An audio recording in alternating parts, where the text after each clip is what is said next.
আসসালামু আলাইকুম। গালফ ট্যুরে থাকাকালীন আমি বেশ কিছু চিঠি পেয়েছি, তার মধ্যে এটা একটা।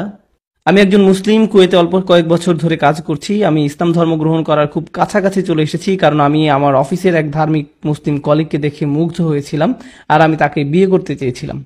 আমি তাই ইসলাম সম্পর্কে আরো জানতে চাচ্ছিলাম। আমি যে মানুষটিকে পছন্দ করেছি তিনি একজন পাকিস্তানি ভাই। তার কালচার আরো ভালোভাবে জানার জন্য আমি একজন মহিলা কলিগের সঙ্গ নিলাম, যে এক পাকিস্তানি পরিবারে বিয়ে করেছিল। আমি ইসলাম সম্পর্কে জানার জন্য কোরআন পড়ছি, আর এতে একজন স্ত্রীকে যে অধিকার দেওয়া হয়েছে তা খুবই হৃদয়গ্রাহী এবং সামঞ্জস্যপূর্ণ।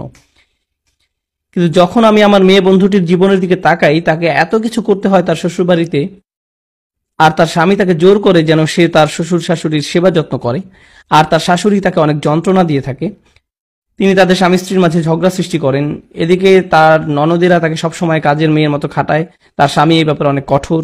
আমি এক্ষেত্রে অনেক অবিচার দেখতে পাই। তিনি তাকে ভয় দেখান যে তিনি স্ত্রীকে ছেড়ে চলে যাবেন যদি সে কথা না শুনে, শ্বশুরপক্ষের সকলের ইচ্ছা পূরণ না করে। এটাই যদি ইসলামের আসল রূপ হয়, আমি মুসলিম হওয়ার ব্যাপারে দ্বিধান্বিত। এ ব্যাপারে আপনার উপদেশ কি? আমি আসলে প্রথমবারের মতো এমন প্রশ্নের সম্মুখীন হইনি। আমাকে বেশ কিছু মানুষ জিজ্ঞেস করে একজন নারীর অধিকার সম্পর্কে, বিশেষ করে তার শ্বশুরপক্ষের কাছে তার কি অধিকার আছে সে সম্পর্কে। এটা বেশ জটিল একটা বিষয়, তবে আমি কিছু মূল ধারণা সকলের কাছে উপস্থাপন করতে চাই। যে বোনটি প্রশ্নটি করেছেন, প্রথমত সেই প্রশ্নের জন্য তাকে ধন্যবাদ। আর এই প্রশ্ন শুধু আপনার নয়, আমার মনে হয় আরো অগণিত মানুষ এ থেকে উপকৃত হতে পারবেন ইনশাআল্লাহ। প্রথমত, ইসলামে যে কোনো সম্পর্ক কিছু অধিকার ও কর্তব্যের ভিত্তিতে স্থাপিত। একজন পুরুষ হিসাবে আমার স্ত্রীর প্রতি আমার কিছু কর্তব্য রয়েছে, ঠিক যেমন আমার প্রতি তার কিছু দায়িত্ব রয়েছে।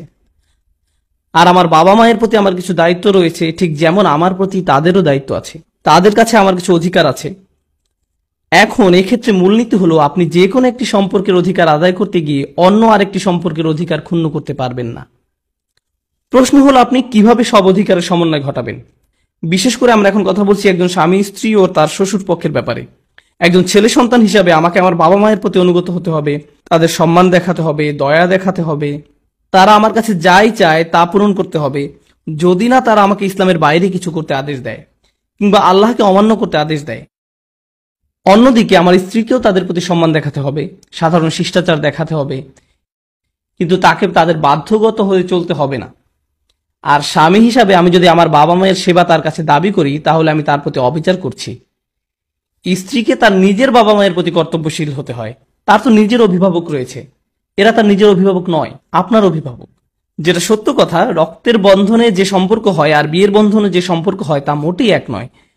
তো স্বামী হিসাবে আপনার স্ত্রীর কাছে আপনার বাবা মায়ের সেবা আশা করা এক ধরনের অবিচার, আর ইসলাম তা সমর্থন করে না। এমন কোনো নীতিও দেয়া হয়নি এ ব্যাপারে। কিছু মানুষ জিজ্ঞেস করে, কিন্তু আপনাকে তো আপনার স্বামীর আনুগত্য করতে হবে, সে যাই বলুক না কেন। এটাও সম্পূর্ণ সত্যি নয়। আমরা কোনো মানুষেরই এতটা বাধ্যগত নই যে সে যাই করতে বলুক না কেন তা করতে হবে। আমি আমার বাবা মায়ের আনুগত্য করতে পারবো না তারা যা বলবে তার সবকিছুর ব্যাপারে। আমার বাবা মা যদি আমাকে স্টুডেন্ট লোন নিতে বলতেন, যা সুদের ভিত্তিতে দেয়া হয়, আমি এটা করতে পারি না। এতে আল্লাহর অবাধ্যতা রয়েছে। আর এমন হয় মাঝে মাঝে যে আপনাকে সম্মানের সাথে আপনার বাবা মায়ের অবাধ্য হতে হবে, কারণ তারা অযৌক্তিক কাজ করতে বলছে। এরকমও হতে পারে আপনার বাবা মা আপনাকে বলছেন লোন নিতে, যা সুদের ভিত্তিতে নেওয়া হচ্ছে না, কিন্তু তিনি আপনাকে এমন ব্যবসায় যেতে বলছেন যার ব্যাপারে আপনি নিশ্চিত যে আপনার বেশ ক্ষতি হবে। আপনি নিশ্চিত জানেন যে এই ব্যবসা কোনোভাবেই চলবে না, অথচ তিনি চাইছেন আপনি আপনার জীবনের সব পুঁজি সেই ব্যবসায় ঢেলে দিন। সেই মুহূর্তে আপনার বাবা মায়ের কথা না শোনা তার অবাধ্যতা নয়। এভাবে ভাবলে চলবে না। বস্তুত অভিভাবকের বাধ্যগত থাকার অর্থ যৌক্তিকতার ঊর্ধ্বে নয়।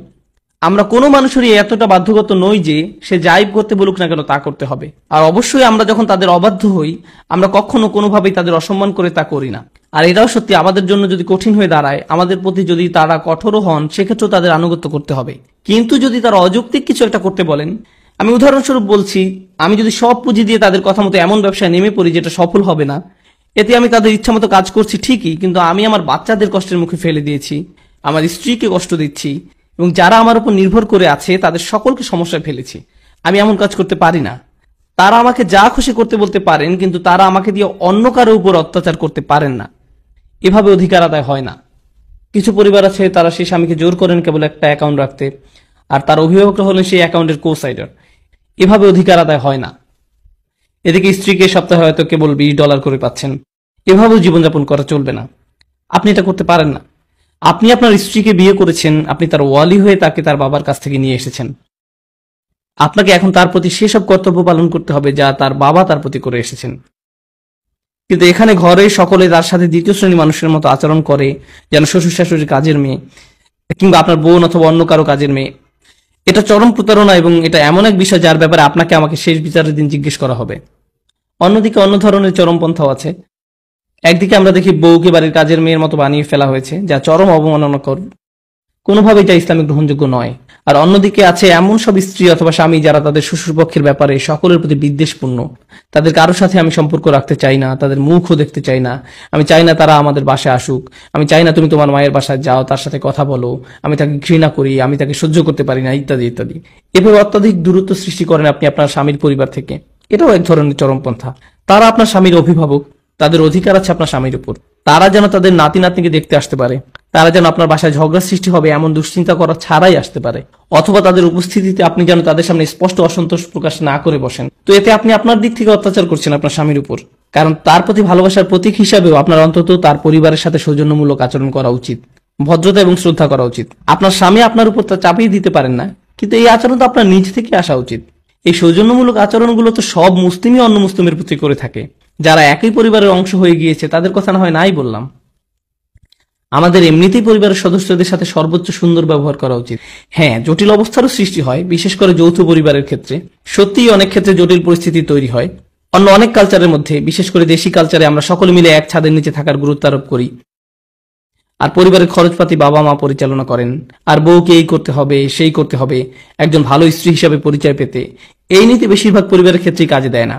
আর যদি কাজে না দেয় বোনেরা, আমি বলছি না আপনারা এক্ষেত্রে বিয়ে ভেঙে ফেলুন, তবে এটা বাস্তবিকই আলোচনার দাবি রাখে, কারণ এই পন্থা ইসলামিক নয়। যদিও আপনারা পুরো পরিবার মিলে এই সিদ্ধান্ত নিয়েছেন, এই সিদ্ধান্তকে ইসলামের আড়ালে লুকিয়ে রেখে ভাববেন না যে ইসলাম আপনার কাছে এটাই চায়। ইসলাম আপনার কাছে এমন কিছু প্রত্যাশা করেনি, এটা আপনার পরিবার চেয়েছে।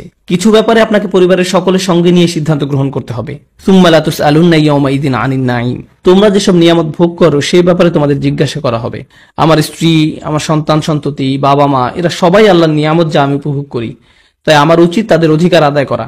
তো আমি প্রার্থনা করছি যেন এই কথাগুলো যেন সব ভ্রান্ত ধারণা কিছুটা হলেও হ্রাস করে, যারা ভাবে যে এটা আসলে ইসলামেরই আদর্শ। ইসলামের ব্যাপারে এমন কিছু বলেনি, এটা কেবলই সাংস্কৃতিক অপচর্চা। যেভাবে মেয়েদের সাথে আচরণ করা হয়ে থাকে, কুরআন একে সমর্থন করে না, রাসূল সাল্লাল্লাহু আলাইহি ওয়াসাল্লাম সুন্নাহ কোনোভাবেই একে সমর্থন করে না। বারাকাল্লাহু লি ওয়া লাকুম। আসসালামু আলাইকুম ওয়া রাহমাতুল্লাহি তাআলা ওয়া বারাকাতুহু।